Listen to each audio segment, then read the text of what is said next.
Hi friends, welcome to Prasanna Bablu 7. ఎన్నిసార్లు తిన్నా మళ్ళీ మళ్ళీ తినాలనిపించేలాగా ఆంధ్ర స్టైల్లో వెజిటేబుల్ సాంబార్ ఎలా తయారు చేసుకోవాలో చూద్దాం. ముందుగా ప్రెషర్ కుక్కర్ తీసుకుని 1/2 కప్పు పచ్చెనగపప్పు, 1 కప్పు కందిపప్పు, పప్పుని 2-3 సార్లు కడిగి ప్రెషర్ కుక్కర్లోనికి తీసుకుని నీళ్లు పోసి గంట సేపు నానబెట్టుకోవాలి. ముందుగా వెజిటేబుల్స్ అన్నీ కట్ చేసుకుని పక్కన పెట్టుకోవాలి. ఇప్పుడు బౌల్ తీసుకుని బౌల్లో కొంచెం ఆయిల్ వేసుకోవాలి. ఆవాలు, పచ్చెనగపప్పు, మినప్పప్పు, జీలకర్ర, ఎండుమిరపకాయలు, వెల్లుల్లిపాయలు, కరివేపాకు, పచ్చిమిర్చి వేసి బాగా ఫ్రై చేసుకోవాలి.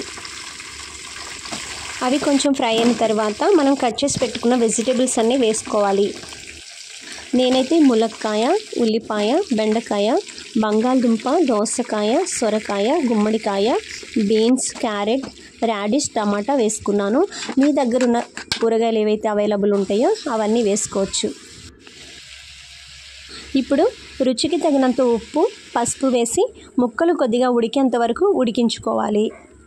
చింతపండుని ఒకసారి కడిగి నీళ్ళల్లో 15 నిమిషాలు నానబెట్టుకోవాలి. తగినంత కారం వేసి కలుపుకుని 5 మినిట్స్ మగ్గిన తర్వాత మనం ముందుగా నానబెట్టుకున్న చింతపండు కొద్దిగా వాటర్ పోసుకోవాలి. ఒక 10 మినిట్స్ పాటు మరిగించుకోవాలి. నాకు కొద్దిగా సాల్ట్ తగ్గినట్టు అనిపించింది, అందుకనే సాల్ట్ వేసుకున్నాను.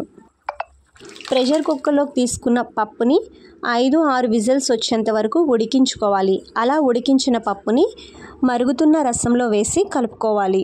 1 teaspoon Everest sambar masala వేసి సాంబార్ని బాగా మరిగించుకోవాలి. మీ దగ్గర అవైలబుల్ ఉన్న సాంబార్ మసాలా కూడా యాడ్ చేసుకోవచ్చు. టేస్ట్ మరింత పెరగడం కోసం కొద్దిగా బెల్లం వేసుకోవాలి. 1 టేబుల్ స్పూన్ కొబ్బరి కూడా వేసుకోవాలి. కొత్తిమీర కూడా వేసి 10 నిమిషాలు మీడియం ఫ్లేమ్ మీద మరిగించుకోవాలి. ఇలా పైకి తేలిన పొంగుని తీసేసుకోవడం వల్ల సాంబార్ టేస్ట్ చాలా బాగుంటుంది. Tasty Andhra style vegetable sambar ready అయిపోయింది.